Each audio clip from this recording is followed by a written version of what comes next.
name is Daniela Holban, and I am a Romanian-born curator. Today, I'm going to speak to you about an exhibition that I'm curating at the Brâncuși Gallery at the Romanian Cultural Institute called Duae Lingua.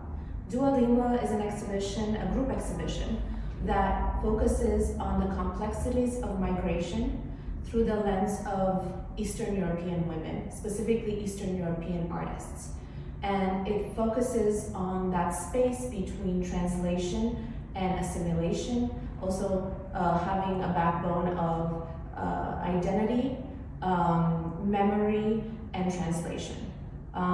We have 5 female artists in this exhibition, Romanian-born Adina Andrus, and Polish-born Wolkowicz, Lilian Shtereva, Bulgarian, and Elena Kalkova from Russia, and Katya Grokhovsky from Ukraine.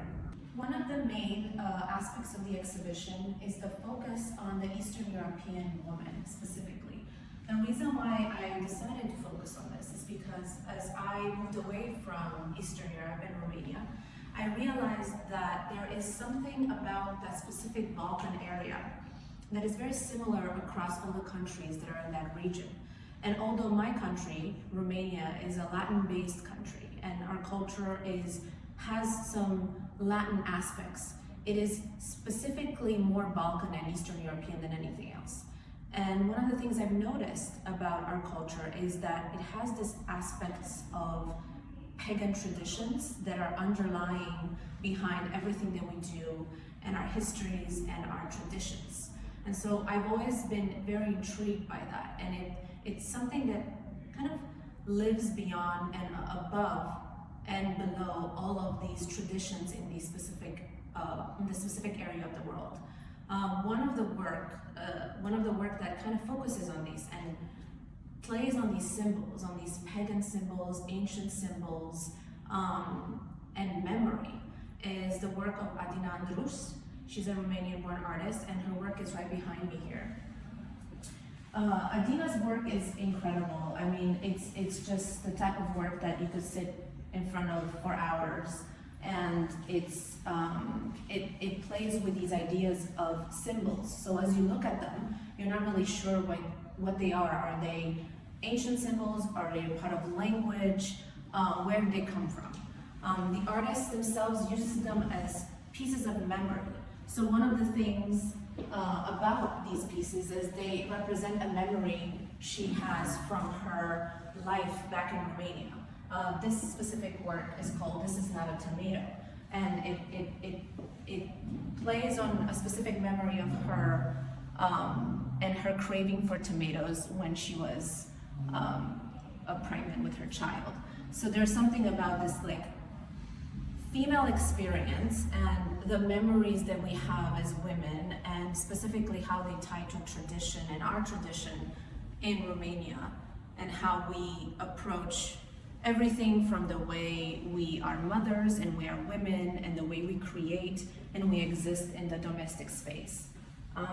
The next piece is with whipped cream frosting, and I think this piece, if I'm not mistaken, is about a memory of her making a cake or eating a cake, but it has, and this is also another very domestic memory that we have as women in our home, remembering our mothers and our grandmothers making cake for our birthdays, for different celebrations. So this is kind of like this united memory we all have of these domestic moments. And so yes, so all this work that she has, and this is very large work, and then it goes to these very unique smaller works which feel like tokens or amulets, are all based on specific memories that she has.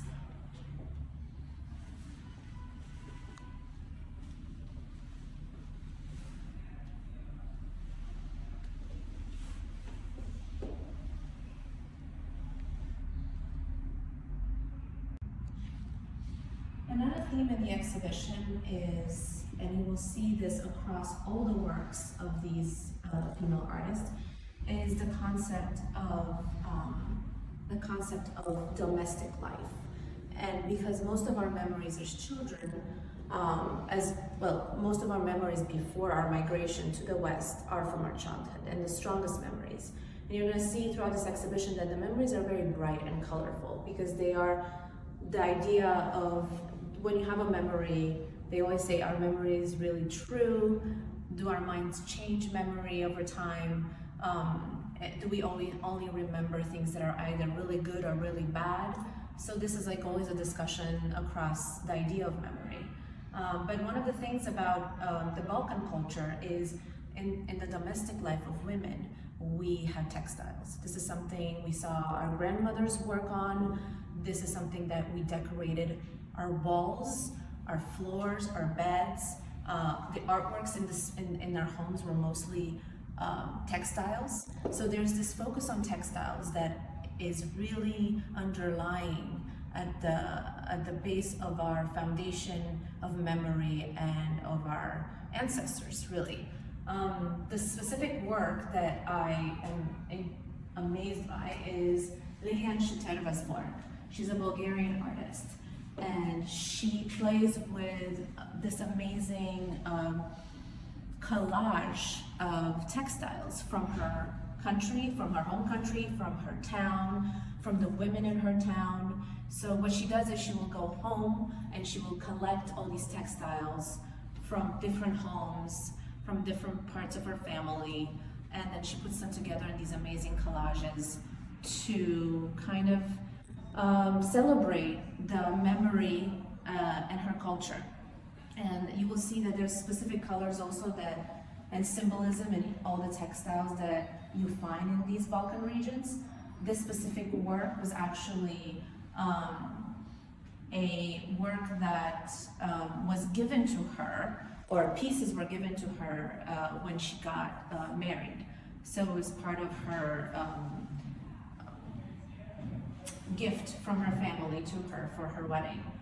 And this other piece, which I really love, is a dancer in movement, obviously a very abstract version of a dancer, and it symbolizes a traditional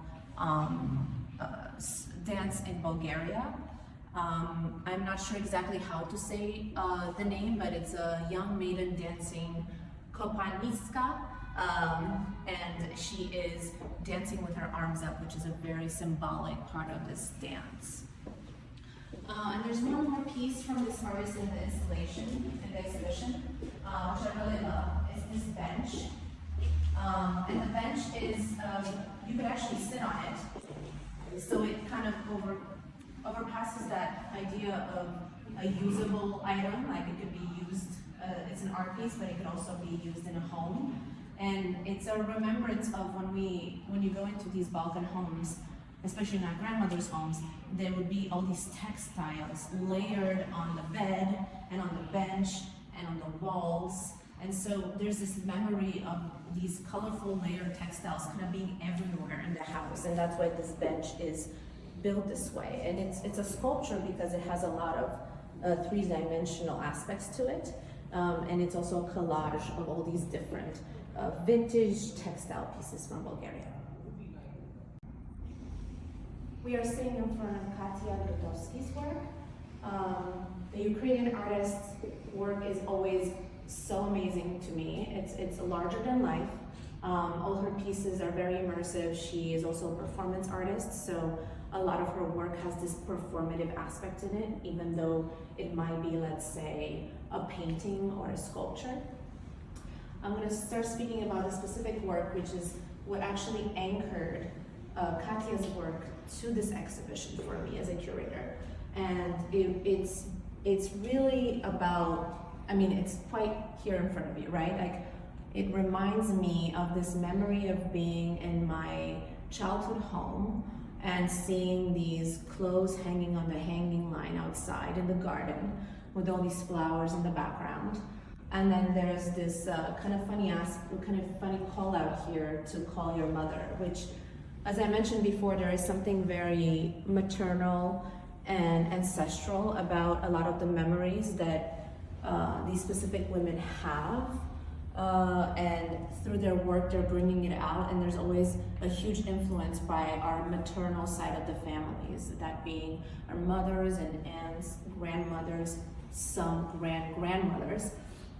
And Katya's work is also made, she uses a lot of collages, collaged items, and her mother actually sends her a lot of vintage pieces that she collected back from Ukraine. And so she has a selection of textiles, a lot of, I guess, domestic pieces. And we're gonna kind of walk towards some of these pieces. You will see there's an apron here. This is a vintage apron from Ukraine that Katya's mother collected. And then there's all these like collaged items on top of it. The piece is called Hers. So again, it has this layer of femininity to it, a layer of memory, abstract kind of leftovers of this dream-like state of our childhood and what we remember, which is the domestic side of our lives and the colorful memories of our childhood. And it continues here as well, again, with this domestic aspect of life. We have an apron, we have a sock, we have all these small textiles and furs, and these kind of symbolistic, there's also like wallpaper. So there's this like symbols of memories from childhood and these figures that could be mother or father or just a grandmother, someone that was running around in the kitchen, in these memories that we hold. This work by Katya is also another collage sculpture, and it's supposed to symbolize that memory of a father or a male figure in the home. So obviously you can tell they're a little bit larger than life, or larger than our regular size, and it carries a little bit of structure, let's say. It's made out of wood. It has all these layers, and it feels like it's wearing a coat. It's coming from outdoors. And then she uses this playful Bugs Bunny vintage head as a way to kind of bring comedy, but also a little bit of that dreamlike childhood memory self that she has from her childhood, and the memory of watching cartoons, and the memory of this father figure kind of looming around in her mind. This is Elena Kalkova's work. She's a Russian artist, and her work focuses a lot on language and specific terms that symbolize something from her memory in growing up in Russia during communism. All the artists here grew up in Eastern Europe during the communist regime, so we all have these memories of that time, and also the side effects of that time on our culture and on our ancestors and on our families. This is a very special piece, as it reminded me and everyone else in the exhibition of the tradition of crocheting. And in Eastern Europe, we have this thing where women would crochet different items, and they would just place them as decoration.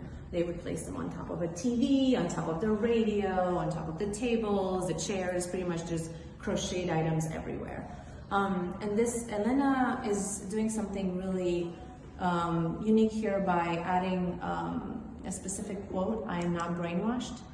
And that symbolizes something about how television back in that Soviet Union time was a space where all these ideas would be kind of pushed through to the domestic person. Like, let's say the mothers and the grandmothers would be watching a lot of television, and that affected the way they existed and their ideas about the world and the things that they accepted.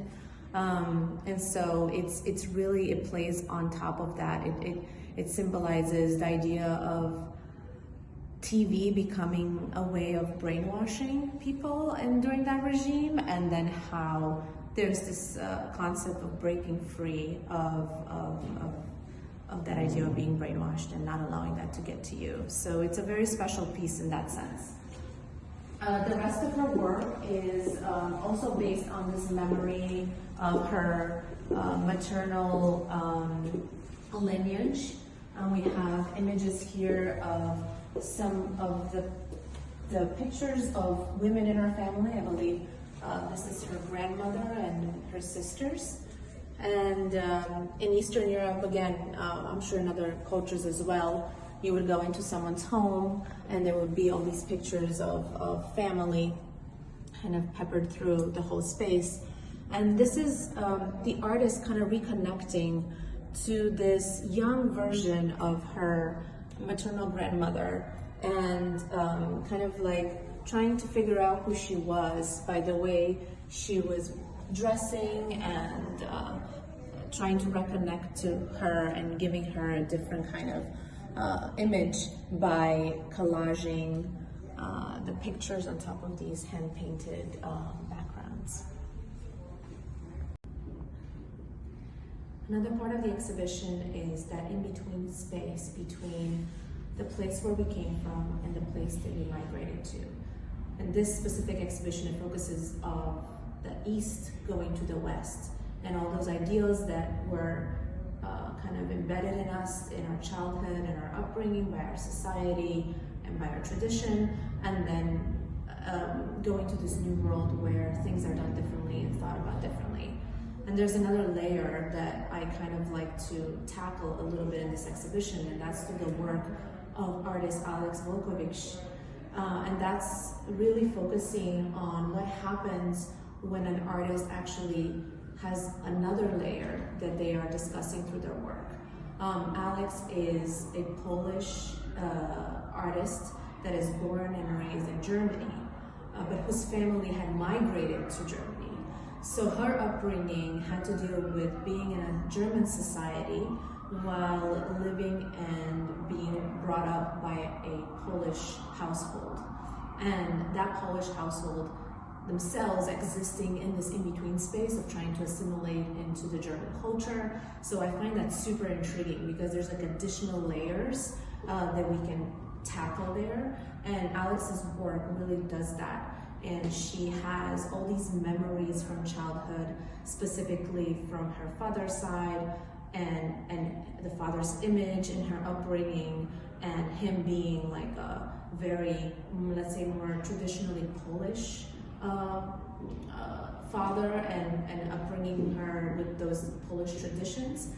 And maybe even there's this sense of like how she was slightly afraid of him, and how he had all these different symbols in the home where what she remembers as they were more Polish, and idea of so the Polish religion and upbringing in the Catholic mindset, and then having this more German upbringing and how the society in Germany affected her differently. And then she migrated to the United States. And now, so she has all these different layers that she explores through her work. And this specific work that we're sitting in front of is a symbol of it's actually a self-portrait of sorts, where the artist is symbolized by this piece that kind of moves in every direction and balances, but at the same time is pulled by all these different strings and all these different aspects of her upbringing that sometimes contradict each other, sometimes help her connect to a deeper self. I would like to talk a little bit about the name of the exhibition, Duae Lingua. So I have had this thought about creating this exhibition for a while, which is about translation, about being stuck in the in-between, about being lost in translation. Like, one of the things about moving to another country is learning that language to an extent where you can actually have an intelligent conversation, where you can make a joke, and that takes years to get to the point where you feel comfortable doing that.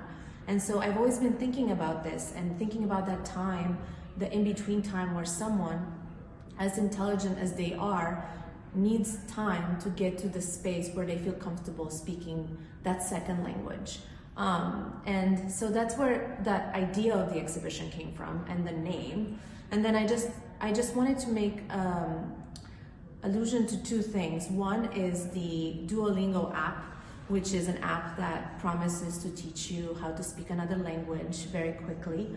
And I thought it was kind of like a funny take on it, because translation and learning a new language is not as simple as just learning the language. You also have to learn the concept of traditions, the culture, and the jokes, specific words that belong to the city that you live in, or the specific even neighborhoods or communities that you associate with.